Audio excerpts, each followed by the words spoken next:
हा, लक्ष द्या रे पहा. आता तसं जर वास्तविक विचार केला तर आपण 4-5 दिवस झाले एनसीईआरटी फाउंडेशन सुरुवात केली, बरोबर आहे, 8व्या वर्गाची.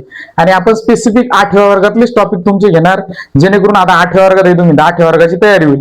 सोबत सोबत इंग्लिशमध्ये आपण पूर्ण परफेक्ट इंग्लिश घ्यायसाठी बाळासाहेब शिंदेचं इंग्लिश घेणार. विषय कसा असते, काही काही जण नुसतंच म्हणतात आम्ही फाउंडेशन घेतो, काही लिहून देतात, बरोबर आहे. तर तसं नाही व्हायला पाहिजे. याच्यासाठी पहा, इंग्लिश ग्रामर साठी तुम्हाला काय सांगितलं आपण, प्रेफर करेल बाळासाहेब शिंदेचं बुक. आलं लक्षात.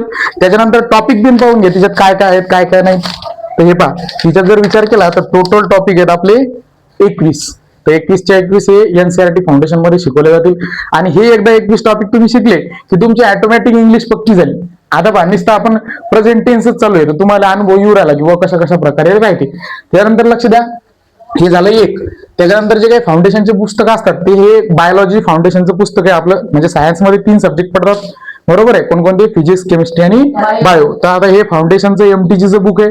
बायोमध्ये लक्षात घ्या की नेमके धडे किती आहेत तेवढं आपण रिवाइज करू, आणि सगळ्याला हे पुस्तक भेटणार अक्षरशः, अलग लक्षात. तेव्हा शिकायला आपण ते समोर चालून फाउंडेशन घेणार. तर पहा, याच्यात जर विचार केला तर पहा, 1 2 3 4 5 6 7 किती चॅप्टर आहेत, 7 चॅप्टर. म्हणजे बायोमध्ये किती चॅप्टर शिकायचे आपल्याला, 7. आता 7ची एकदा नावं बिन वाचतो पहा. क्रॉप प्रोडक्शन अँड मॅनेजमेंट, पहिला टॉपिक कोणता पाहायचा, क्रॉप प्रोडक्शन अँड मॅनेजमेंट. दुसरा, मायक्रो ऑर्गॅनिझम, फ्रेंड अँड फुइड. तिसरा, conservation of plants and animal. चौथा पाहायचा, सेल स्ट्रक्चर अँड फंक्शन, जो की आता आपण सध्या सुरू बिन करेल, सेल स्ट्रक्चर अँड फंक्शन. त्यानंतर आहे रिप्रोडक्शन इन अॅनिमल. त्याच्यानंतर आहे रिचिंग द एज ऑफ ॲडोलसन्स आणि pollution of air and water. तर एवढे चॅप्टर आपल्याला कशात पाहायचे रे, तर आपल्याला बायोमध्ये पाहायचे. आता तो नंतरचं काय आहे, दुसरं आहे फिजिक्स. मग फिजिक्स मध्ये आपल्याला कोणकोणते टॉपिक पाहायचे याच्या रिलेटेड, सायन्सच्या रिलेटेड, तर ते बिन बुक आहे फिजिक्सचं वेगळं. तिच्यात पहा, तिच्यात जर विचार केला तर 1 2 3 4 5 6 7 8 9 10 किती टॉपिक आहेत, 10 टॉपिक तिच्यात कव्हर करायचे. कोणकोणते पहा, force and pressure, friction, sound. त्यानंतर आहे chemical effect of electric current. त्यानंतर आहे सम नॅचरल फेनॉमेनॉन. नंतर लाईट पाहायला भेटते, star and solar system, measurement and motion. त्यानंतर आहे temperature and heat, magnetic effect of electric current. तर अशा प्रकारचे किती टॉपिक आहेत, 10. हे 10 दिन आपल्याला याच्यात शिकायचे. त्याच्यानंतर लक्ष द्या, त्याच्यानंतर महत्वाचा विषय आहे ते आपला केमिस्ट्री. आता विषय कसा आहे, काही काही भरकटच शिकवतात कोणीकडचं कोणीकडे, कोणता पण टॉपिक 7व्या वर्गाला बिन तोच, 8व्या वर्गाला बिन तोच, 9व्या वर्गाला बिन तोच, 6व्या वर्गाला बिन तोच, असं पाहायला भेटते. पण टॉपिक जर पाहिला 8व्या वर्गाचं जे काही फाउंडेशन आहे, त्या फाउंडेशन क्लासमध्ये टॉपिक कोणकोणते आहेत पहा, सिंथेटिक फायबर अँड प्लास्टिक्स आहे. त्याच्यानंतर आहे materials, metal and non metal, coal and petroleum, combustion and flame. त्यानंतर आहे मॅटर, इलिमेंट, कंपाऊंड, मिक्सचर. त्याच्यानंतर आहे atoms, molecule and atomic structure. आलं लक्षात. तर हे झाले मेनली सायन्सच्या याचे 3 पार्ट. त्याच्यानंतर जर आपल्याला पाहायचं झालं तर हे जे काही पुस्तक आहे हे मॅथमॅटिक्सचं पुस्तक आहे. या मॅथमॅटिक्स मध्ये 2 पार्ट असतात. जर जनरली विचारात घेतलं तर याच्यात टोटल किती धडे, 13 धडे आपल्याला इथे पाहायला भेटतात, बरोबर आहे. समजा पहा, रॅशनल नंबर, त्यानंतर linear equation in one variable, understanding quadrilaterals. त्यानंतर practical geometry, data handling, square and square roots, cube root, comparing म्हणजे quantities, algebraic expression and identities, visualisation, solid shape, mensuration. त्याच्यानंतर आहे म्हणजे एक्सपोनंट अँड पॉवर. त्याच्यानंतर आहे direct and inverse proportion. त्यानंतर आहे factorisation, introduction to graphs, playing with numbers. तर अशा प्रकारचे आपल्याला हे 8व्या वर्गातले धडे पाहिजे. तुम्हाला मी एकदा लिहून बिन दिले सगळ्यात सुरुवातीला, ज्यावेळेस आपल्याकडे समजा पुस्तकं नव्हते तर पहिली प्रायोरिटी काय, काय घेणार आहे काय नाही, हे काय शिकवणार आहे हे बिन माहित पाहिजे. नुसतंच काही शिकवायचं तर असं चालणार आहे का. फाउंडेशनचे जर आम्ही तुमच्याकडून पैसे घेऊन राहिलो तर एक धडा याच्यातला कव्हर व्हायला पाहिजे. याचं जर टॅली केलं तर किती धडे होतात, जवळजवळ 40च्या जवळजवळ धडे होतात. आलं लक्षात. म्हणजेच एका महिन्यात 5 ते 6 धडे शिकवणं झाले पाहिजे. त्याच्यासाठी शिकवायमध्ये बी एफर्ट घ्यायला लागतील का, नुसतं अर्धा घंटा क्लास घेतला म्हणजे झालं का, नाही. म्हणजे मी तर मेंटली प्रिपेअरच आहे जास्त, पण जे आता तुम्ही जे काही सगळं म्हणजे पोरं जवळजवळ 10 जण पोरं झाले आणि मुली, तर त्याने मेंटली प्रिपेअर राहायचं किंवा सर 3 तास क्लास घेणार तर आपण बिन पूर्ण एनर्जेटिक राहायचं किंवा 3 तास तेवढं आपण बिन ऐकायचं, व्यवस्थित त्याच्यावर अभ्यास करायचा. अलग लक्षात. शक्यतोवर दुसरे कोणते क्लास आता करायचे नाही. काऊन नाही करायचे, कारण ऑलरेडी फाउंडेशन करते आपण 3 तास क्लास घेते, तर 3 तासाचं निदान 4 तास तर अभ्यास करायला लागेल. म्हणजे सकाळच्या टाइमला अभ्यास करायचा, संध्याकाळच्या टाइमला क्लास करायचे. अलग लक्षात. तर असं सिस्टीम ठेवा. बरोबर आहे, भरकटत जाऊ नका कुणीकडच्या कुणीकडे. तर असंच आपलं म्हणणं आहे. चला आपण आपल्या टॉपिककडे काय येऊ, परत येऊ. आपलं काय चालू होतं, तर आपलं इंग्लिशचं चालू होतं. तर त्याच्यातच पहा, इंग्लिशमध्ये काय चालू होतं आपलं, सिम्पल प्रेझेंट टेन्स. पहिला कोणता टेन्स चालू होता, सिम्पल प्रेझेंट टेन्स. काय पाहायचं, सिम्पल प्रेझेंट टेन्स. आता विषय आपण जे काही इंग्लिश चालू केलं, तर प्रॉब्लेम असा बी नाही की बऱ्याचशा विद्यार्थ्याला आपल्या गावातल्या अक्षरशः, बरोबर आहे, 20-20 वर्ष झाले ते इंग्लिश शिकू राहिले, पण ग्रामरचं स्पेलिंगही व्यवस्थित येत नाही. तर ते पहा काय असते, म्हणजे तुमच्यासोबत असं व्हायला नको, GRAMMAR आलं लक्षात, AR असते, ER असते का नाही, समजू राहिलं. तर हे सगळ्यात महत्वाचं. नाही तर इंग्लिशचं ग्रामर शिकवणं चालू आहे आणि ग्रामरचं स्पेलिंगच आम्हाला माहित नाही किंवा लेकरायला चुकीचं लिहून देतात, तर असं व्हायले नको. बरोबर आहे, म्हणजे काय फाउंडेशन असते म्हणजे काही चुका झाल्याच नाही पाहिजे. पहिली गोष्ट, फाउंडेशन तोच व्यक्ती चांगलं शिकू शकते ज्याला काहीतरी बॅकग्राऊंड आहे शिकवायचं. नाही तर कोणी उठला सुटला एखादा शेण काढणारा येईल ग्रामर शिकवायला लागेल, असं होत नसते. आलं लक्षात. तर लक्ष द्या, सिम्पल प्रेझेंट टेन्स काय पाहिलं आपण आता, सिम्पल प्रेझेंट टेन्स. आता सिम्पल प्रेझेंट टेन्स जर पाहिलं तर याला मराठीत काय म्हणतात सांगा, साधा वर्तमान काळ. बरोबर आहे. त्याच्यानंतर लक्ष द्या, याच इंग्लिश मध्ये दुसरं नाव काय त्या दिवशी सांगितलं होतं तुम्हाला, इंडेफिनाइट प्रेझेंट टेन्स. काय म्हणणार आहे आपण याला, इंडेफिनाइट प्रेझेंट टेन्स. आता लक्ष द्या, साधा वर्तमान काळ म्हटलं. आता तसं जर विचार केलं तर साधा वर्तमान काळ जरी असलं तर याचे पुन्हा किती प्रकार पडत असतो आपण, 4. कोणकोणते 4 प्रकार पडतात, हा लक्ष दे, मी काय म्हणून राहिलो, सिंपल प्रेझेंट टेन्सचे पुन्हा प्रकार पडतो. सिंपल प्रेझेंट टेन्सचे म्हटले का, प्रेझेंट टेन्सचे वेगवेगळे, सिंपल, कंटिन्युअस, परफेक्ट आणि परफेक्ट कंटिन्युअस, हे 4.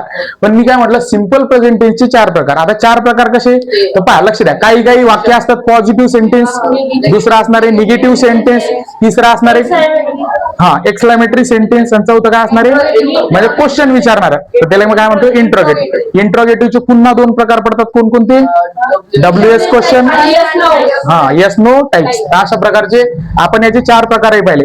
मग आता विषय कसा आहे की बुवा, उदाहरणार्थ हे तर माहिती आहे सिंपल प्रेझेंट टेन्स. मग आता पाहिलं आपण की सर हे ओळखायचं कसं, तर आपण पाहिलं की विषय कसा राहते, तर जनरली कोणतं बिन वाक्य असो, या काळातलं नसलं तरी बिन रचना अशी असते, subject plus verb plus object plus C म्हणजे काय, कॉम्प्लिमेंट. आलं लक्षात, कॉम्प्लिमेंट म्हणजे इतर भाग जो काही, तर subject plus verb plus object plus complement. आता आपण पहा 12च्या 12 जे काही काळ आहेत ते कशाच्या बेसिसवर ओळखतो रे, वर्कचे, म्हणजे काळ म्हणजेच वर्कचा प्रकार असं म्हटलं होतं आपण, तर वर्कच्या प्रकारावर ओळखतो. तर इथे वर्कचं प्रकार कोणतं येणार आहे, सिंपल प्रेझेंट टेन्स मध्ये इंग्लिशचं वाक्य ओळखायचं झालं तर एक तर हे V1 येते, किंवा मग याला काय येणार आहे, V1 ले यस किंवा काय लागणार आहे, यस. आलं लक्षात. अशा प्रकारे आपण काय म्हणणार आहे, सिंपल प्रेझेंट टेन्स. आलं लक्षात. आता हे झालं इंग्लिशचं, तर मग इंग्लिशची रचना कशी होईल, अशी करा पहा, सब्जेक्ट प्लस V1 असं असते, किंवा कधी याला यस किंवा यस लागते, नंतर ऑब्जेक्ट प्लस कॉम्प्लिमेंट, अशी रचना आपण पाहिली. बरोबर आहे. हे झालं आता इंग्लिश मध्ये. मग लक्ष द्या, इंग्लिश मध्ये कधी बी एखादं वाक्य आलं आणि जर तिच्यातलं वर्ब V1 आलं किंवा V1 ले यस किंवा यस लागलं, तर डोळे लावून ते कोणाचं म्हणायचं, सिंपल प्रेझेंट टेन्स. त्याचं म्हणणार आहे सिंपल प्रेझेंट टेन्स. आता काय म्हटलं, सिंपल प्रेझेंट टेन्सचे पुन्हा 4 प्रकार पाडतो आपण. एक पडतो पॉझिटिव्ह सेंटेन्स, दुसरं पाडतो निगेटिव्ह सेंटेन्स. आता लक्ष द्या, ज्यावेळेस पॉझिटिव्ह सेंटेन्स राहील का नाही, तर पॉझिटिव्ह सेंटेन्सच्या वेळेस रचना हीच राहील, काही बदलणार नाही याच्यात, काही चेंज होणार नाही. आणि डबल लक्ष द्या, पॉझिटिव्ह सेंटेन्स ज्या वेळेस असेल तर मराठीत कसं ओळखायचं, मराठीत हे सेंटेन्स साध्या वर्तमान काळाचं आहे म्हणून, तर वाक्याच्या शेवटी त, ता, ती, पी, म्हणजे थोडक्यात जर सांगायचं झालं तर तची काय येणार आहे, बाराखडी. उदाहरणार्थ उदाहरण बिन दिले होते आपण, तो आंबा खातो. आलं लक्षात. ती सायकल खेळते. आलं लक्षात. किंवा चालवते, असं बिन चालू समजू राहिलं. तर असं असते साधा वर्तमान काळ. म्हणजे पॉझिटिव्ह सेंटेन्सच्या वाक्याच्या शेवटी काय येणार आहे, त ची बाराखडी. काय येणार आहे, त ची बाराखडी. म्हणजे एखाद्या वाक्याच्या शेवटी त ची जर बाराखडी असली मराठी वाक्यात, तर 100% ते वाक्य कशाचं आहे म्हणायचं, सिंपल प्रेझेंट टेन्स. मग एक उदाहरण बिन पाहू आपण. आधी काय करू, एक साधं वाक्य करू आणि मग ते इंग्लिश मध्ये बिन करून पाहू. चालते. ते कसं करायचं काय, मी पूर्ण पहिले 3 लेक्चर तुमच्या याच्यावर घेतले, तर त्या 3 लेक्चर मध्ये डिटेल मध्ये सांगितले. जर कोणी नवीन आला असेल तर त्यानं काय करायचे, ते मागचे लेक्चर पाहून घ्या, जेणेकरून तुम्हाला डाऊट मदत येणार नाही. समजलं. आता पहा, जर असं असलं एखादं वाक्य तुम्हीच सांगा, सिंपल प्रेझेंट टेन्स. मी आंबा खातो. यानं काय सांगितलं वाक्य पहा, मी आंबा, म्हणजे सोपं वाक्य आहे, मी आंबा खातो. आता लक्ष द्या, ज्यावेळेस याच्या शेवटी तो आलं याचा अर्थ हे वाक्य कशाचं आहे, सिंपल प्रेझेंट. इंग्लिश मध्ये कसं करायचं, आता लक्ष द्या, हा झाला आपला मराठीत कर्ता, बरोबर आहे, खाणे ही झाली क्रिया आणि आंबा हा काय झालं कर्म. आता लक्ष द्या, मराठीत कसं असते माहिती का, मराठीत सगळे आधी असते सब्जेक्ट, बरोबर आहे, सगळे शेवटी असते वर्ब आणि मधात असते ऑब्जेक्ट. आलं का लक्षात. इंग्लिश मध्ये करताना आपल्याला ही रचना वापरायची, मग सगळे आधी सब्जेक्ट. पहा मी साठी इंग्लिश मध्ये काय येणार आहे, आय. आलं लक्षात. त्याच्यानंतर पाय V1 वापरायचं किंवा VS किंवा ES वापरायचं. पण विषय असा असते, कर्ता जर प्लुरल असला तर वर्ब इन प्लुरल पाहिजे. आलं लक्षात. म्हणून लक्ष द्या, जर कर्ता कधी प्लुरल असला प्लुरल तर वर्ब इन प्लुरल पाहिजे. पण कोणतं वर्ब प्लुरल असते, V1 वाला वर्ब काय असणार आहे, प्लुरल. नेहमी प्लुरल कोण असणार आहे, V1 नेहमी प्लुरल असते. ज्या याले यस किंवा ES लागेल असते ते काय असते, सिंग्युलर. आलं का लक्षात. त्याच्यानंतर आपण पाहिलं की आय झालं, यू झालं, हे जरी सिंग्युलर वाटले, आय म्हणजे मी, यू म्हणजे तू किंवा तुम्ही, त्याचे दोन अर्थ होतात. पण हे जरी सिंग्युलर वाटले तर हे स्वतःला कसे समजतात, प्लुरल समजतात. तर मग प्लुरलचं लागायला पाहिजे, म्हणजे कोणतं, V1 यायला पाहिजे. मग खातो म्हणजे खाणे, खाण्यासाठी काय येणार आहे, इट. मग काय होणार आहे, आय इट. इट सील काही ती नाही, आय इट. आलं लक्षात. आता बघा याच्यात असं म्हणेल नाही एक आंबा का काय, पण इथे आंब्याहून एकच आंब्याचा सार येते, म्हणून अ मँगो किंवा मँगो दोन्ही लिहू शकतो आपण, असं अडचण नाही. तर आय इट अ मँगो. आलं लक्षात. काय झालं, आय इट अ मँगो. हे कोणतं झालं रे, पॉझिटिव्ह सेंटेन्स. आता लक्ष द्या, याचाच दुसरा जो काही प्रकार आहे, याचाच दुसरा प्रकार तो असते निगेटिव्ह सेंटेन्स. कोणता असणार आहे, निगेटिव्ह सेंटेन्स. आता लक्ष द्या, याच वाक्याला आपल्याला काय करायचं, निगेटिव्ह सेंटेन्स मध्ये कन्वर्ट करायचं. तर इंग्लिश मध्ये कसं कन्वर्ट करायचं, मराठीत पण कसं करायचं, लक्ष द्या. इथे त हा शब्द येते, तर मराठीच्या वाक्यात काय येणार आहे, त नाही, त ता ती ती नाही असं येणार आहे. समजू राहिलं. मग उदाहरणार्थ हेच वाक्य आहे, मी आंबा खातो. मग याचं कसं होईल, मी आंबा खात नाही. लक्ष द्या, याचं निगेटिव्ह करायचं. काय होणार आहे, मी आंबा खात नाही. म्हणजे लक्ष द्या, याच्यात हे पण कळणं आपल्याला की काय येत असते निगेटिव्ह वाक्याच्या शेवटी, त आणि नंतर नाही. काय येणार आहे, त आणि नंतर नाही. अशा प्रकारची रचना आपल्याला येते. मग आता ही अशा प्रकारची रचना झाली, मराठीत माहित झालं आपल्याला की बॉ निगेटिव्ह सेंटेन्स कसं असते, म्हणजे साध्या वर्तमान काळाचं. आता पहा इंग्लिश मध्ये कसं करायचं. आता लक्ष द्या, इंग्लिश मध्ये जी काही रचना असणार आहे, तर इंग्लिश मध्ये रचना पहा, हिच्यात आधी आपण सब्जेक्ट घेतला होता, मग V1 घेतलं होतं. नकारार्थी करायचं तर रचना काय करायची, लक्ष द्या. तर पहिल्यानं घ्यायचा सब्जेक्ट, नंतर कोण घ्यायचं, नाही सब्जेक्ट घ्यायचा, नंतर घ्यायचं सांगा हेल्पिंग वर्ब. काय घ्यायचं, हेल्पिंग वर्ब. नंतर काय घ्यायचं, त्याच्यानंतर V1 घ्यायचं. इथे व्हीने एस किंवा ES घ्यायचं का, कधीच नाही घ्यायचं, कारण V1 घ्यायचं, कारण हेल्पिंग वर्बच तो सिंग्युलर आहे का प्लुरल हे कन्सिडर करत असते. त्याच्यानंतर काय घ्यायचं सांगा, ऑब्जेक्ट. त्याच्यानंतर कॉम्प्लिमेंट. आलं का लक्षात. अशा प्रकारची रचना निगेटिव्हची होते. म्हणजे निगेटिव्ह मध्ये काय केलं, फक्त आपण हेल्पिंग वर्ब आणलं, हेल्पिंग वर्ब आणलं मदत, बरोबर आहे. आणि लक्ष द्या, हेल्पिंग वर्ब आणल्याच्या नंतर इथे एक आपलं हुकलं काय असते मधात, नॉट बिन. नॉट लावा लागेल ना नकारार्थी. म्हणजे पाय subject plus helping verb plus not, त्याच्यानंतर काय येणार आहे, त्याच्यानंतर V1, त्याच्यानंतर ऑब्जेक्ट, त्याच्यानंतर कॉम्प्लिमेंट. अशी रचना. आपलं नॉट हुकलं होतं, आता नॉट बिन आपण घेतलं. म्हणजे याच वाक्य पहा, लक्ष द्या कसं होईल. आणि ध्यान द्या, विषय कसा असते माहिती का, जर V1 असलं, काय असलं, V1 जर असलं तर हेल्पिंग वर्ब येणार आहे डू.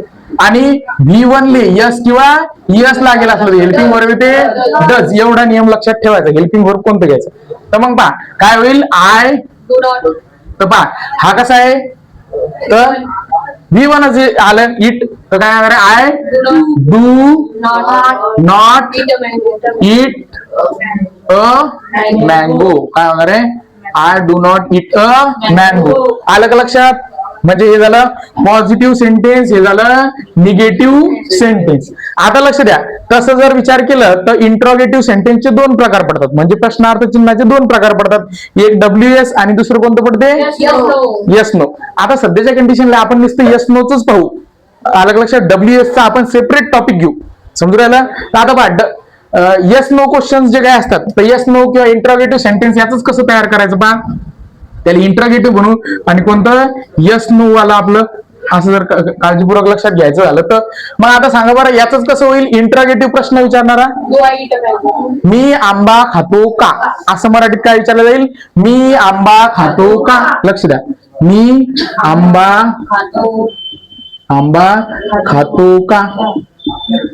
मग लक्ष द्या. आणि याच्यानंतर काय येईल क्वेश्चन मार्क. तर लक्ष द्या याच्यात बिन हिंट मराठीच्या वाक्यात काय येणार आहे तर पा त ता ती तिची बाराखडी का आणि क्वेश्चन मार्क असं जर आलं तर हे वाक्य कशाचं समजायचं. हे वाक्य समजायचं आपल्या साध्या वर्तमान काळाचं आणि कोणतं इंट्रोगेटिव्ह सेंटेन्स. आलं का लक्षात. म्हणजे लक्ष द्या पॉझिटिव्ह मध्ये काय आहे तर पॉझिटिव्ह मध्ये त ता ती तिची बाराखडी. निगेटिव्ह मध्ये त ता ती तिची बाराखडी प्लस नाही. आणि इंट्रोगेटिव्ह मध्ये काय त ता ती तिची बाराखडी प्लस का आणि क्वेश्चन मार्क. मी आंबा खातो का. मग असं झालं. लक्ष द्या. मग असं जर झालं तर इंट्रोगेटिव्ह. आता इंट्रोगेटिव्ह सेंटेन्स मध्ये जसं की याचं पाहिलं आपण पॉझिटिव्हची अशी रचना आहे बरोबर आहे. निगेटिव्हची आपण अशी रचना करतो. आता इंट्रोगेटिव्हची आपण इंट्रोगेटिव्हचे येस नो क्वेश्चन्सची आपण कशी करणार रचना. कोण सांगू शकते कसं येईल याची रचना. पहिला सगळे दांडी लावायचं हेल्पिंग वर्ब. नंतर सब्जेक्ट. नंतर V1 काय लावायचं V1. नंतर ऑब्जेक्ट. नंतर कॉम्प्लिमेंट. आलं का लक्षात.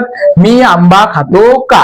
तर आता लक्ष द्या हेल्पिंग वर्ब कशाच्यानुसार येणार असते कर्त्याच्यानुसार. तर काय येईल डू.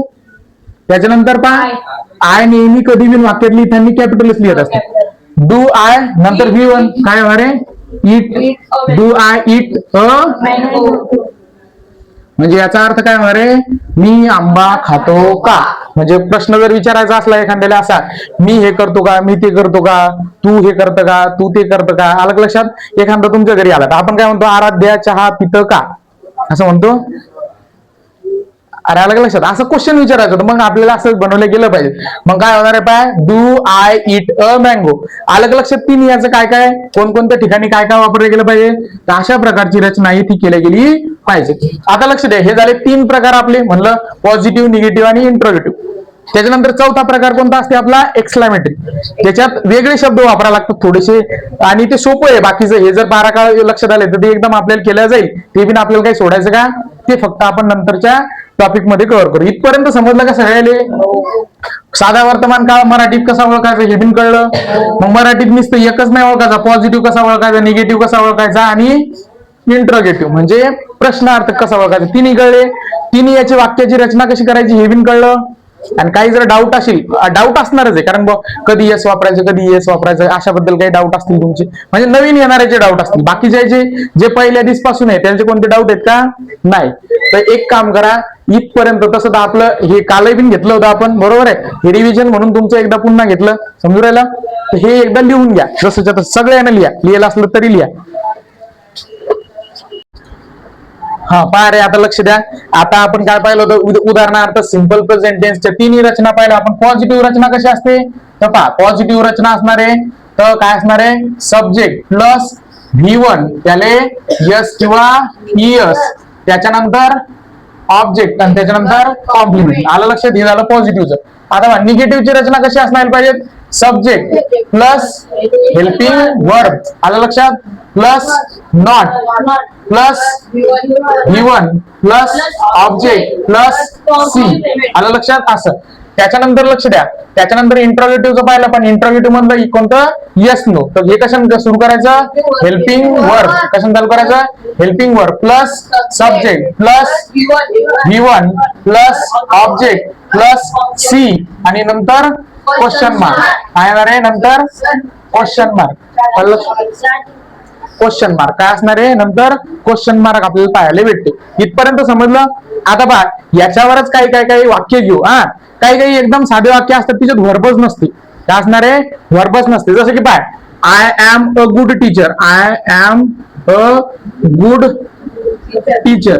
आता लक्ष दे हिच्यात जर विचार केलं तर हिच्यात व्हर्बच नाही. आय काय झाला आपला सब्जेक्ट. एम काय आपला हेल्पिंग वर्ब. आलं लक्षात. अ गुड टीचर हे काय झालं आपलं ऑब्जेक्ट. मग हिच्यात कोणता वर्ब वगैरे नाही.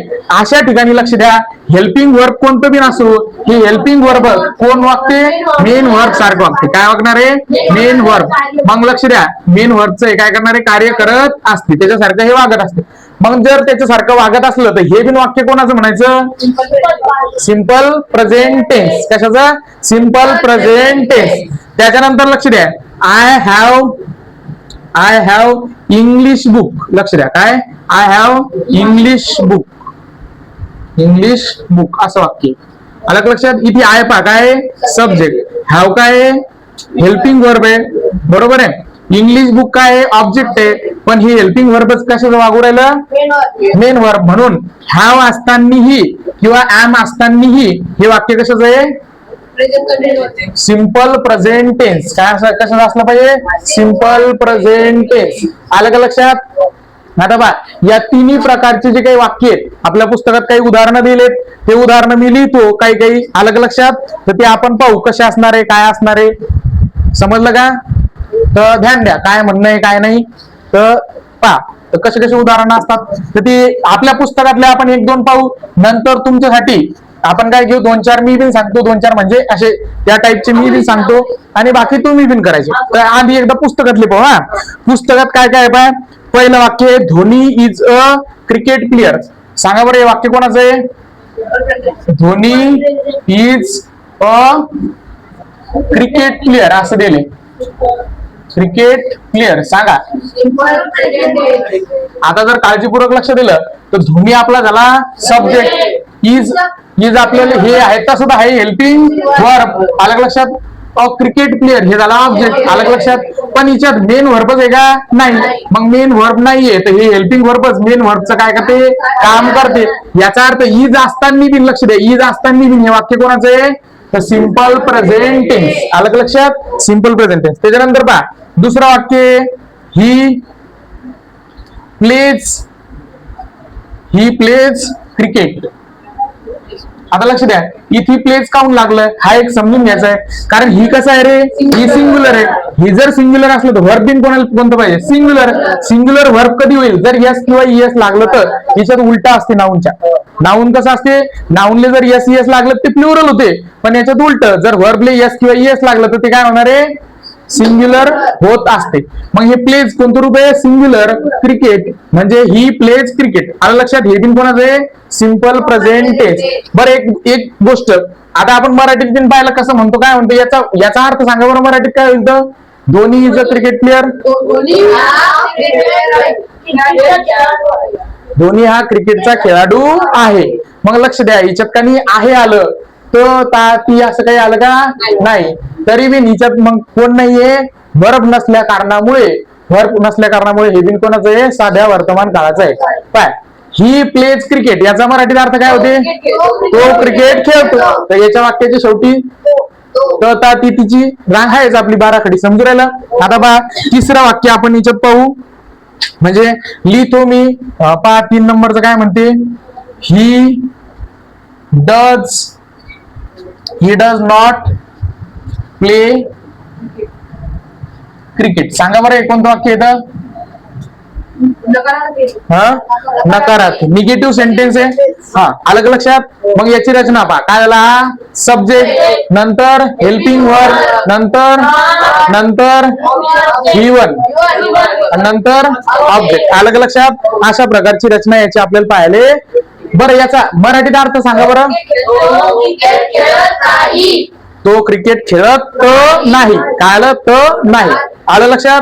मग अशा प्रकारचं हे झालं पॉझिटिव्ह सेंटेन्स, हे झालं याचाच निगेटिव्ह सेंटेन्स. कारण पहा, निगेटिव्ह करताना काय केलं आपण? पहा इथे येस होतं. येस जर असलं तर कोणतं हेल्पिंग वर्ब घ्यायला लागणार आहे? आपल्याला डज घ्यायला लागणार आहे. मग नॉट, आणि जर डज वापरलं तर एस लावायचं काम आहे आता? नाही. समजू राहिले इथपर्यंत? काही अडचण कोणाच्या डोक्यात काही क्लिष्ट काही असा उपप्रकार चालू असेल किंवा काय समजत नसेल तर विचारा बिनधास्त. हा, 1 नंबरचं हेच ना. आता पाय तसं जर वास्तविक पाहता, मी ज्यावेळेस तुम्हाला टेबल शिकवला सगळे 12 वाक्य, तर इज नावाचं हेल्पिंग वर्ब म्हणजे ऍम, इज, आर नावाचं हेल्पिंग वर्ब हे कशात येत असते? हे कंटिन्यू मध्ये, प्रेझेंट कंटिन्यू मध्ये. विषय असा असते, पण हे ज्यावेळेस असतात असे याच्या समोर वर्ब बिन असते ना. वर्बचं कोणतं फॉर्म असते? Gerund form. कोणता असणार आहे? वर्बचा जिरंड फॉर्म. हिच्यात वर्ब आहे का? पहिली गोष्ट वर्बच नाहीये. आलं का लक्षात? वर्बच नाहीये. मग ही नुसतं सध्याची घटना दाखवण्यासाठी एखादी गोष्ट. अलग लक्षात. म्हणजे उदाहरणार्थ लक्ष द्या, धोनी हा क्रिकेटचा खेळाडू आहे, म्हणजे सध्याच्या कंडिशन आहे का नाही, म्हणून याला म्हणतात असं, कारण याच्यात व्हर्बच नाही. मग लक्ष द्या, व्हर्बच्या म्हणजे हे हेल्पिंग व्हर्बच कोणाचं काम करत असते, मेन व्हर्ब सारखं काम करत असते. म्हणजेच ऍम इज आरले आहे, ऍम इज आरले, ऍम इज आरचा अर्थ या ठिकाणी हाय धरायचा, हॅव हॅज जर असतो तर आसने धरायचा. जसं की लक्ष द्या, माझ्याजवळ खूप पैसा आहे, मी कसं म्हणेल, आय हॅव लॉट ऑफ मनी. अलग लक्षात. म्हणजे एखाद्याची मालकी दाखवायचं असलं तर हॅव हॅज, बरोबर आहे. एखादी गोष्ट तो आहे असं जर म्हणायचं तर ऍम इज आर वापरायचं, समजलं. म्हणजे आपल्याला म्हणायचं तो शिक्षक आहे, तर कसं होईल, ही इज अ टीचर. आलं लक्षात. मग याच्यात बी इझी समजू राहिला आता. म्हणजे ह्या जो काही डाऊट विचारलाय ना, चांगला डाऊट विचारला, समजलं का. बऱ्याचशा बाकीच्या लोकांना शिकवणाऱ्याला बी बऱ्याच माहित नसते आणि विद्यार्थ्याला बी माहित नसते, समजलं. हे वाक्य कशात येणार आहे, मोडणार आहे. पण कधी रे, हेल्पिंग व्हर्ब असलं आणि त्याला मेन व्हर्बच नसलं तर, हे बी एक कंडिशन ध्यानात ठेवा. हे कंडिशनल सिच्युएशन आहे, समजलं. त्या सिच्युएशन साठी कंडिशन पाहिजे एक. त्याच्यानंतर पहा, नंतरचं चौथं वाक्य पहा. चौथं वाक्य काय म्हणले, does he play cricket, does he play cricket, आणि क्वेश्चन मार्क सांगा, तो क्रिकेट खेळतो का, असा प्रश्न विचारला आपण. समजू राहिलं का. मग याच्यात पाय, हे इंट्रोगेटिव्ह सेंटेन्स आहे, याच्यात काय केलं पाय, सगळ्यात आधी हेल्पिंग वर्ब, नंतर नंतर नंतर नंतर म्हणजे अशा प्रकारचं इंट्रोगेटिव्ह सेंटेन्स विचारलं, बरोबर आहे. डज ही प्ले क्रिकेट, तो क्रिकेट खेळतो का. म्हणजे बाय तिन्ही बिन, तो क्रिकेट खेळतो, तो क्रिकेट खेळत नाही, तो क्रिकेट खेळतो का. म्हणजे हे तीन दिले, तिन्ही प्रकारे काय आहेत, खाली रचना दिलेत, म्हणूनच आपल्याला हे घ्यायचं. त्याच्यानंतर लक्ष दे, डबल जे काही आपल्याला प्रथमेशने एक विचारलं होतं, सर हे पहिल्या नंबरचं वाक्य सिंपल प्रेझेंट टेन्स होईल का. तर आपण काय म्हणलं, हो. काऊन म्हणलं हो, कारण याच्यात हेल्पिंग व्हर्ब जरी असलं पण मेन व्हर्ब नसल्यामुळे ते हेल्पिंग व्हर्बच कशाचं काम करू राहिलं, मेन व्हर्बचं बिन काम करून राहिलं, त्याच्यामुळे हो. याचं उत्तर काय येणार आहे, 100% हो. आता बघ, तसंच एक वाक्य आहे डबल, नॉट मध्ये बिन होईल ना, नॉट मध्ये होणार नाही असं नाही. जसं की लक्ष द्या, ते कसं होतं की धोनी हा क्रिकेटचा खेळाडू आहे, तर मग असं होऊ शकते, धोनी हा क्रिकेटचा खेळाडू नाही. प्रश्नार्थी होऊ शकते, धोनी क्रिकेटचा खेळाडू आहे का, होऊ शकते. अशातली काही अडचण नाही, तिन्ही याच्यात होऊ शकते. आपण करू बिन एखादं वाक्य तसं बिन करून बघू. आलं लक्षात. आता पहा, याच्यानंतर चौथं झालं होतं आपलं. आता पहा पाचवं, हे डबल एक वाक्य तसंच आहे, आय हॅव अ पेन. लक्ष द्या, आय हॅव अ पेन, याच्यात बिन पाय, हे काय आहे, सब्जेक्ट, हॅव काय आहे, हेल्पिंग वर्ब, अ पेन काय आहे, ऑब्जेक्ट. म्हणजे सब्जेक्ट, हेल्पिंग वर्ब, नंतर ऑब्जेक्ट. पण लक्ष दे, याच्यात व्हर्बच आहे का या वाक्यात, क्रिया दाखवणारा शब्दच नाही. मग क्रिया दाखवणारा शब्द जर नसेल तर मग आपण काय म्हणू शकतो, यालेच म्हणायचं क्रिया दाखवणारा शब्द. मग या ठिकाणी जर असं हॅव किंवा कधी हॅज असलं, लक्ष द्या, हॅव म्हणजे हॅव किंवा हॅज जर असलं तर याचा अर्थ असते असणे. असणे हा शब्द दाखवतात मालकी दर्शवण्यासाठी, दर्शवण्यासाठी मालकी, म्हणजे माझी ही गोष्ट आहे असं दाखवण्यासाठी, मालकी दाखवण्यासाठी. तर आय हॅव अ पेन याचा अर्थ काय होणार आहे, माझ्याजवळ पेन आहे. आलं का लक्षात. म्हणजे असते, आहे, असणे, असं अशा प्रकारचं I have a pen. Clear झालं. हे वाक्य आलं का लक्षात, आय हॅव अ पेन. मग यानं आत्ता विचारलं तसं, मग याचं मराठीत पाहिलं आपण. मग आता याचं निगेटिव्ह करायचं, कसं होईल, I do not have a pen. आलं का लक्षात. इंटरोगेटिव्ह कसं होईल, do I have a pen question mark. आलं लक्षात आता. म्हणजे हे कशाच्या ठिकाणी वापरायचं, व्हर्बच्या ठिकाणी आपण वापरत असतो. पहा बरं, तुम्हाला विना आता जमायला लागलं का नाही. त्याच्यानंतर पहा 6 नंबरचं वाक्य पहा, शी, बोलू नको, शी डज हर होमवर्क.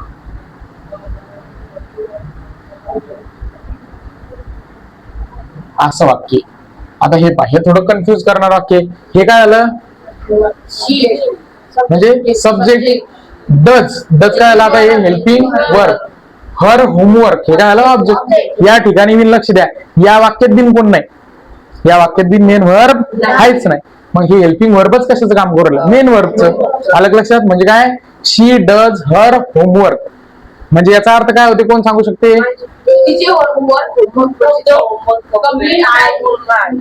आहे का असते? आलं लक्षात? तर अशा प्रकारचं समजू राहिलं, तर अशा प्रकारे तिचे हा होमवर्क वापरायचा, एवढं काय नाही. आता एवढं कुठे लगे मराठीत, पूर्ण मराठीत शिकू लोक आपण शुद्ध एवढं नाही, पण सेन्स कळायला पाहिजे सगळ्या गोष्टी. समजलं इथपर्यंत? याचा आपण दोन्ही तिन्ही करू शकतो. समजलं का? एकाहून म्हणायचं नाही तर कधी कधी आरबळायचं सर तसं तर डस दिसलं की डोळे लावून काय करायला पाहिजे? कोणाचं वाक्य? Simple present tense. डू दिसलं तरी सिंपल प्रेझेंट टेन्स असं करायला पाहिजे. त्याच्यानंतर पाय पण आपलं समजून घेऊन चाललं. त्याच्यानंतर पाय I do my work. I do my work. या ठिकाणी डू म्हणजे करणे, हे व्हर्बच काम करू राहिलं. आलं लक्षात? समजू राहिलं? तर आय म्हणजे आय डू माय वर्क याचा अर्थ काय होते? माझे काम मी करत असतो. आलं लक्षात? माझे काम मी करत असतो. इथपर्यंत काही डाऊट? नक्की? अशा प्रकारचे हे आपण तिन्ही सिंपल प्रेझेंट टेन्सचे तिन्ही प्रकार पाहिले. कोणकोणते? पॉझिटिव्ह सेंटेन्स, निगेटिव्ह सेंटेन्स आणि इंट्रॉगेटिव्ह सेंटेन्स. हे एकूण एकात कन्व्हर्ट बिन केले गेलं पाहिजे. लक्ष द्या, आपल्याला येत असते एका मार्काला पेपरात येत असते आयडेंटिफाय द टेन्स. टेन्सचा प्रकार कोणता? त्याच्यावर आपली एक टेस्टही झाली. बरोबर आहे? सोपी होती, आउट ऑफ मार्क जवळजवळ तुम्हाला पडले. त्याच्यानंतर दुसरी एक लक्ष द्या, दुसरा एक क्वेश्चन असा येत असते एका मार्काले, एक वाक्य दिलं राहते.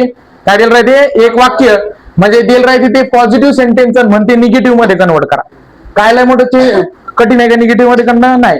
किंवा पॉझिटिव्हचं दिलं राहते म्हणते इंट्रॉगेटिव्ह सेंटेन्स मध्ये कन्वर्ट करा. हे बिन जमील? नक्की?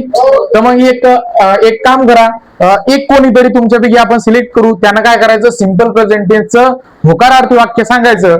बाकीचे काय सांगतील? नकारार्थी आणि प्रश्नार्थी, दोन्हीच्या दोन्ही सांग. तर सोहम सांग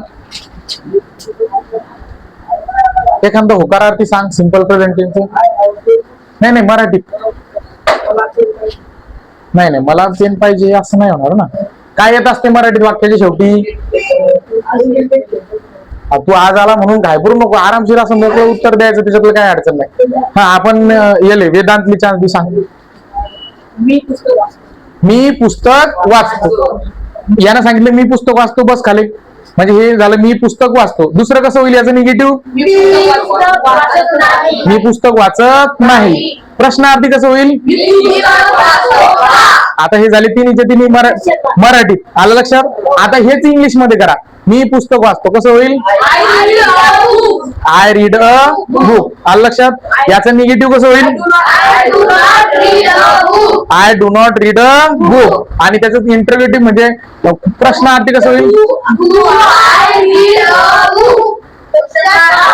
आलं लक्षात? म्हणजे तिन्ही याच्यात तुम्हाला कन्व्हर्ट बिन केल्या जाते. काही अडचण? मग एक काम करा, आपण काय करू, थोडासा 2 मिनिटाचा पॉज घेऊ. तुम्ही काय करायचं, कोणते बिन 2 वाक्य होकारार्थी निवडायचे, कोणते बिन वेगवेगळे 2, आणि त्याचे तिन्ही रूप लिहायचे. म्हणजे होकारार्थीचं इंग्लिश मराठीत लिहायचं, त्याचं इंग्लिश मध्ये करायचं, नकारार्थीचं बिन इंग्लिश मध्ये लिहायचं, त्याचं डबल ते करायचं, आणि तसंच इंट्रोगेटिव्हचं. असं करता सगळेजण करता? चला करा, मी पाहतो कोणाकोणाचं काय काय. 2 वाक्य फक्त. हा तर इकडे लक्ष द्या. आता काय म्हणणं याच्यात की विषय जर सिंपल प्रेझेंट टेन्सचे किती प्रकार आहेत आपले, म्हणजे प्रकार म्हणतो, याचे आपल्याला काय शिकायचे उपयोग. तर काय म्हणते, use of simple present tense म्हणजे साध्या वर्तमान काळाचे उपयोग. आणि आपल्या पुस्तकात लक्ष द्या, छोटे छोटे किती नियम दिले त्याचे? 21. आणि आपल्याला ते 21च्या 21 1 बाय 1 पाहायचे. म्हणजे डिटेल मध्ये नुसतं घ्यायचं सोडून द्यायचं असं आहे का? नाही. तर पहा, पहिला नियम मी वाचतो, लक्ष द्या. काय म्हणते? त्रिकाल सत्य. काय म्हणलं? त्रिकाल सत्य. आता त्रिकाल सत्य म्हणजे काय? की कधीच खोटी न होऊ शकणारी गोष्ट. उदाहरणार्थ, सूर्य कुणीकडून उगवते? मग आपण एक वाक्य म्हणू शकतो, सूर्य पूर्वेकडून उगवतो. ही कशी घटना आहे रे? त्रिकाल सत्य. कधीच खोटं होऊ शकत नाही. याच्यासाठी साधा वर्तमान काळ वापरतात, म्हणजे सिंपल प्रेझेंट टेन्स. दुसरं लक्ष द्या, नेहमीची सवय. काय? नेहमीची सवय. एक उदाहरण देतो मी. वेदांत रोज सकाळी 10 वाजता उठतो. ही काय झाली त्याची? नेहमीची सवय. समजू राहिला? म्हणजे पहा, त्रिकाल सत्य किंवा त्रिकालवादी सत्य म्हणजे नेहमी सत्य असणारी गोष्ट याच्यासाठी अलग लक्षात. किंवा या डबल एक उदाहरण सांगतो पहा, चंद्र पृथ्वी भोवती फिरतो, हे बिन त्रिकालवादी सत्य. त्यानंतर एखाद्याची सवय, दुसरी काय म्हणलं सवय, अलग लक्षात. उदाहरणार्थ डबल एक सवय म्हणून आपण वेदांत रात्री 3 वाजता उठून अभ्यास करतो, ही काय आली सवय एखाद्याची, अलग लक्षात. समजू राहिलं का? असे डबल काही काही सवय असतात, समजू राहिलं का? हा, एखाद्याला शाळा सोडून देऊन घरी यायची सवय असते, असं आपण म्हणतो शाळा पण चालली घरी, असं होऊ शकते. तर पण असं करायचं नाही, तुम्ही विद्यार्थी आहेत, असं करायचं का नाही, समजू राहिलं. आता लक्ष द्या. हा, आलं लक्षात तुम्हाला. त्याच्यानंतर पहा, सतत घडणाऱ्या घटना, डबल काय म्हणलं सतत घडणाऱ्या घटना, अलग लक्षात. म्हणजे नेहमी नेहमी सतत घडत असते घटना. आता विषय कसा होतो माहिती का, सतत घडणाऱ्या घटना म्हणजे तुम्ही एखादं गणित सोडून पाहता आणि ते तुमच्याकडून चुकते, डबल सोडून पाहता तरी तुमच्याकडून चुकते. म्हणजे कधी कधी तुम्हाला जर एखादं गणित येत नसलं, तुमचा पाया पक्का नसला, तर गणित तुमचे चुकतात. ही सतत घडणारी गोष्ट आहे. आजही चुकते, पुढच्या वर्षी चुकते, नंतरही चुकते, असं दरवर्षी चुकत राहील. असं आपण घटना म्हणू शकतो. जर आपल्याला कन्सेप्ट क्लिअर नसला, येत असलं तर मग चुकणार आहे का नाही. बेसिक कम्प्लीट असलं, आपण व्यवस्थित शिकेला असलो तर मग चुकणार नाही. त्याच्यानंतर लक्ष द्या, डबल काय म्हणते म्हणजे काय सांगितलं, सतत घडणाऱ्या घटना म्हणलं की नेहमी नेहमी घटना घडत असल्या तर, आलं लक्षात. तर जसं की त्याच्यानंतर पहा, नंतर म्हणी, जर कधी म्हणी वापरायच्या असल्या, कोणत्या म्हणी, फ्रेजेस, या पुस्तकाच्या शेवटी म्हणीचं एक दिले, तर ते म्हणी बिन आपल्याला पाहायच्या. अशा जर म्हणी जर असल्या मराठीतल्या इंग्लिश मधल्या, तर ह्याच्यासाठी बिन हे नियम वापरतात, म्हणजे सिंपल प्रेझेंट टेन्स वापरतात. त्याच्यानंतर लक्ष द्या, सुविचार, सुविचार फळ्यागिळ्यावर लिहायला पाहिजे. सुविचार बिन कशात लिहायचे, नेहमी सिंपल प्रेझेंट टेन्स मध्ये लिहायचे. शास्त्रीय नियम, काय शास्त्रीय नियम, जसे की उदाहरणार्थ पाणी 100 डिग्री सेल्सिअस वर उकळते, हा शास्त्रीय नियम आहे, अलग लक्षात. 2 ऑक्सिजनच्या ऍटम पासून O2 नावाचा ऑक्सिजनचा मॉलिक्यूल तयार होते, तर हे बिन काय आलं शास्त्रीय नियम. असे काही काही शास्त्रीय नियम असले. उदाहरणार्थ डबल एक शास्त्रीय नियम आहे, डबल कोणता, पृथ्वी ही सूर्याभोवती फिरते, हा बिन काय आला शास्त्रीय नियम. तर अशासाठी. त्यानंतर कायमची स्थिती नेहमी साध्या वर्तमान काळातच असते, कायमची स्थिती म्हणजे नेहमी अशी स्थिती असणार आहे, अलग लक्षात. स्थिती बदलणार नाही, नेहमीची स्थिती जर असली तर ही बिन कशात लिहितात, साध्या वर्तमान काळात. आता नेहमीची स्थिती कसं, लक्ष द्या, पावसाळ्यात पाणी पडतो, नेहमीची स्थिती आहे ना. तर लक्ष द्या, काय काय पाहिलं आपण, तर आपण या नियमात पाहिलं त्रिकालवादी सत्य, बरोबर आहे. दुसरी गोष्ट कोणती, नेहमीची सवय, त्याच्यानंतर सुविचार, त्याच्यानंतर म्हणी, सतत घडणारी गोष्ट, अलग लक्षात. असं त्याच्यानंतर डबल डबल काय काय याच्यात, शास्त्रीय नियम, बरोबर आहे, कायमची स्थिती याच काळात लिहितात. आता याचे काही उदाहरण पाहू. पहिल्या वाक्याचे पहिलं उदाहरण लक्ष द्या, म्हणजे पहा, आपण आता आधी बिन घेतलं होते पहा, तुमच्याकडून अर्थ पाहू आपण. द सन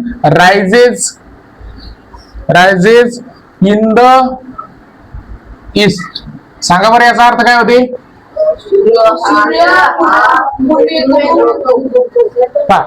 द सन आहे, द सन म्हणजे काय, सूर्य, हा झाला सब्जेक्ट. रायझेस म्हणजे राईज होणे म्हणजे उगवणे, बरोबर आहे, सूर्य उगवतो. इन द ईस्ट, ईस्ट म्हणजे काय पूर्व, अलग लक्षात. आणि इन म्हणजे च्या दिशेकडून, तपा काय होते, सूर्य पूर्वेकडून उगवतो, अलग लक्षात. सूर्य पूर्वेकडून उगवतो. ही कशी घटना राहील रे, कशी राहील, त्रिकालवादी सत्य, म्हणजे कधीच बदलणार आहे का नाही. तसं लक्ष द्या, पूर्वेकडून उगवतो, तर मावळतो कोणीकडून, म्हणजे इंग्लिश मध्ये कसं होईल बरं, सूर्य पश्चिमेकडे मावळतो, सांगा बरं.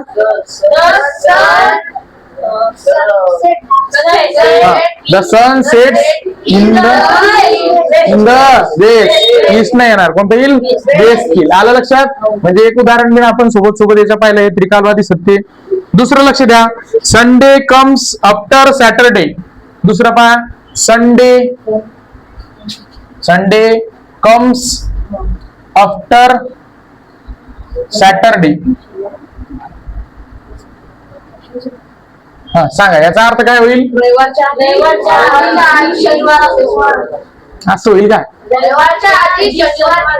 लक्ष द्या, कम म्हणजे येतो, रविवार येतो, आफ्टर म्हणजे नंतर, शनिवारच्या नंतर सोमवार येतो, काय होईल?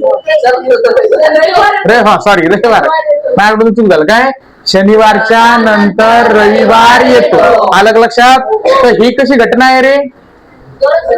सतत घडणारी असं म्हणू शकतो, किंवा नित्य घटना. सतत घडणारी म्हणजे नित्य घटना. आलं लक्षात? जसं की आपण रोज लेकरायले शिकवतो, नित्य घटना आहे आपलं, काही बदलते काही याच्यात नाही, पण तुम्ही रोज अभ्यास करत नाही, ही नित्य घटना आहे. काय हाय?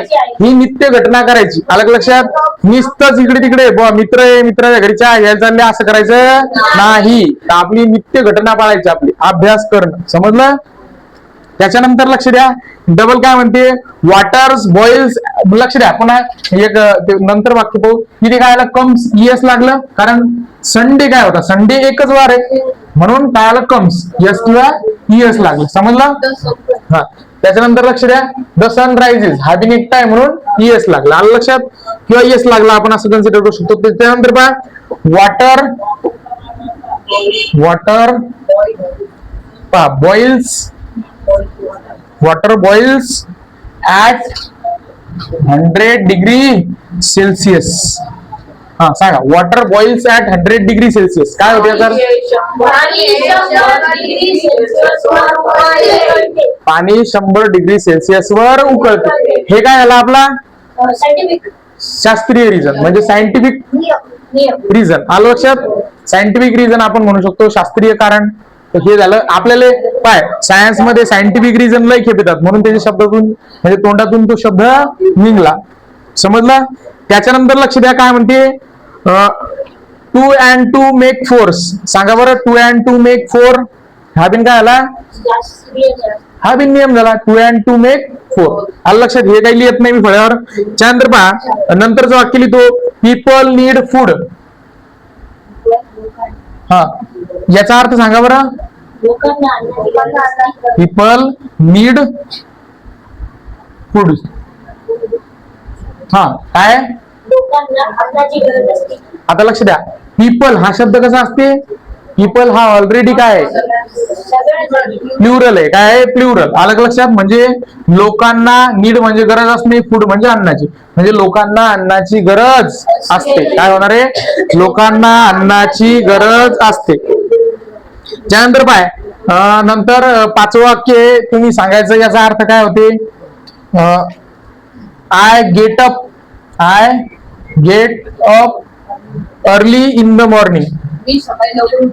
अर्ली इन द मॉर्निंग काय होईल सांगायचं? मी सकाळी लवकर उठतो. आलं लक्षात? त्यानंतर पाय, एक म्हणजे ही सतत सवय आहे, सवय दाखवायसाठी. त्याच्यानंतर लक्ष द्या, समोरचं हे 1-2 पुस्त तुम्ही मावत नाही आहे ना लक्षात तुमच्या? काय काय काय काय चालू होतं. हालाकी वाटलंच तर मी हा तोंडी नियम तुम्हाला लिहून बिन देतो, चालते? म्हणजे तोंडी आपण ह्या घेऊ, सगळ्यांना हा काय करायचा नियम लिहून घ्यायचा. तर समजून सांगितलंच आपण, आणि याचे उदाहरणं बिन समजा. आता लक्ष द्या, नंतर आहे हेल्थ इज वेल्थ. काय रे? Health is wealth. सांगा बरं, याचा अर्थ काय होते? Health is wealth. तसं ते ही म्हण आहे. आलं लक्षात? काय आहे? म्हण. मग आता याचं लक्ष द्या, इज ह्या काय? हेल्पिंग वर भरचं काम करत. सांगा बरं, याचं काय आहे? हेल्थ म्हणजे संपत्ती. आरोग्य ही संपत्ती आहे. आलं लक्षात? हे बी निच्यात लिहितात. हा लक्ष द्या, डबल. आता एक समोरचं ही झाली म्हण. आता सुविचार पाहायचा आपल्याला. हेल्दी, लक्ष द्या, हेल्दी माइंड. हेल्दी माइंड, लक्ष द्या रे.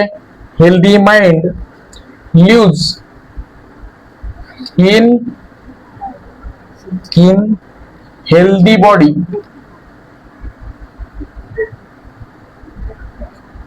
सांगा काय अर्थ होतो याचा? हेल्थ नाही, हेल्दी. हा आहे सुविचार. काय चांगला दिमाग शरीरासाठी दिमाग हा शरीरासाठी चांगला. Healthy mind. हेल्दी माइंड म्हणजे काय? हेल्दी म्हणजे आरोग्य दिमागात राहते. काय लक्ष द्या, लक्ष द्या रे. लिव्ज म्हणजे राहणे. इन द हेल्दी बॉडी म्हणजे काय? आरोगी शरीरात. बरोबर आहे. आरोगी शरीरात आरोगी मेंदू राहतो. आलं लक्षात? म्हणजे लक्ष द्या, ज्या शरीराले रोग नाही अशा शरीरात निरोगी मेंदू राहतो. आलं लक्षात? निरोगी शरीरात निरोगी मेंदू राहतो असं बिन म्हणू शकता. आलं लक्षात? किंवा आपण म्हणू शकतो काय, जर इंग्लिश मध्ये थोडंफार मॉडिफिकेशन नाही करायचं तर आपण काय म्हणू शकतो? लक्ष द्या, हेल्दी बॉडी मध्येच हेल्दी मेंदू राहतो किंवा हेल्दी दिमाग राहतो. आलं लक्षात? हेल्दी बॉडी मध्येच हेल्दी दिमाग राहतो. जर तुम्ही कधी बिमार पडेल असले तर चांगला मेंदू असेल का त्या टाइमला तुम्ही चिडचिड करसाल. आलं लक्षात? असं त्याचं म्हणणं आहे. हे काय एक सुविचार होता. शांतर पाय. त्याच्यानंतर समोरचं पहा.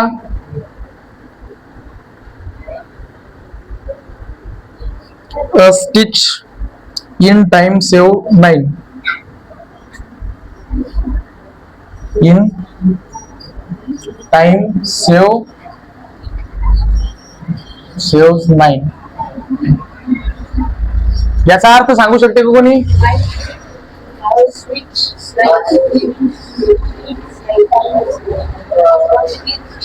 हा, हे लक्ष द्या. स्टिच. हा, स्टिच इन टाइम सेव 9. सांगा. पण एक काम करा, थोडस काय करा, याला मी टाइम देतो. थोडस कन्फ्युजन वाक्य तुम्ही एकदा एक घरी पहा, म्हणजे टाइम घ्या थोडासा, नंतर मला आरामात सांगा. नाही तर नाही सांगितलं तर मी तुम्हाला सांगतो. त्याच्यानंतर पहा 10 नंबरचं काय आहे. लिहा टाइम देतो, लिहू नका सध्याच. प्लांट्स डाय विदाउट वॉटर. बरं याच सांगा, हा सोपं आहे. याचं काय होईल सांगा बरं. प्लांट्स म्हणजे काय? झाडे. डाय म्हणजे मरणे होते. Without water. अलग लक्षात? पाण्याशिवाय झाडे मरतात. किंवा अलग लक्षात? पाण्याशिवाय झाडे मरतात किंवा पाण्याशिवाय झाडे राहू शकत नाही. असं बिन जगू शकत नाही असं म्हणू शकतो. म्हणजे पाण्याशिवाय झाडे जगू शकत नाही अशा प्रकार. समजलं इथपर्यंत? तर पहिला नियम लक्ष द्या. 2 मिनिटं मी पुन्हा एकदा वाचतो. त्रिकाल सत्य, नेहमीची सवय, सतत घडणाऱ्या घटना, म्हणी, सुविचार, शास्त्रीय नियम, कायमची स्थिती नेहमी साध्या वर्तमान काळातच असतात. अलग लक्षात? हे नेहमी कसे असणार आहे? वर्तमान काळातच. इथे 10 उदाहरणं दिलेत. तर एक काम करू, हे 10च्या 10 उदाहरणं तुम्ही लिहून घ्यायची. अलग लक्षात? आणि हे पाठ बिन करून यायचं इथपर्यंत. आणि सोबत लक्ष द्या, याचं काहीच नाही तर काहीतरी काम पाहिजे तुम्हाला घरी, तर काय करायचं माहितीये का? 10 कोणते बिन होकारार्थी वाक्य निवडायचे, त्याच इंग्लिश मध्ये कन्व्हर्जन करायचं, त्याच नकारार्थी मध्ये करायचं मराठीत, त्याच निगेटिव्ह सेंटेन्स इंग्लिश मध्ये बिन करायचं, त्याच निगेटिव्ह. तर 10 सेंटेन्स निवडायचे, 10चे 3 रूप, म्हणजे पॉझिटिव्ह बिन, निगेटिव्ह बिन आणि इंट्रोगेटिव्ह बिन करून आणायचं. काही काल पोरांनी लिहिलं तर त्यानं डबल करा, दुसरे करा, काही इंटरेस्टिंग करा. समजलं इथपर्यंत? काही अडचण कोणाला नाही? तर मग एक काम करता की 10 लिहून घ्या.